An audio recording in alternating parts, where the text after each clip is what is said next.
So agentic browsers அப்படின்னு பார்த்தீங்கன்னா, இப்போ நார்மலாக உங்களோட பிசியில் நீங்கள் ப்ரௌசர் வந்து இது பண்ணுறீங்க அப்படின்னா, நீங்கள் ஒரு எல்எல்எம்கிட்ட பேசுகிறீங்கன்னா, நீங்கள் ஏதாவது கேட்பீங்க, அது ஏதாவது கேட்கும்.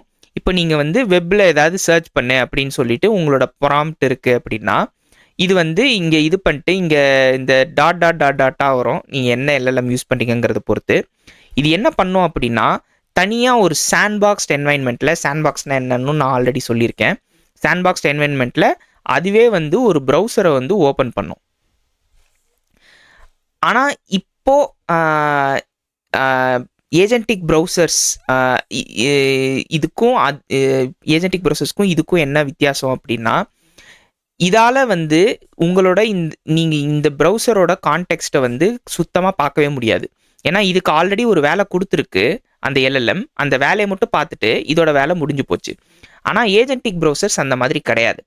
ஏஜென்டிக் ப்ரௌசர்ஸ் உங்களோட லாகின்ஸ் பார்க்கும், ப்ரௌசரிங் ஹிஸ்ட்ரி பார்க்கும், ஃபேவரட்ஸ் பார்க்கும், நான் முன்னாடி சொன்ன மாதிரி.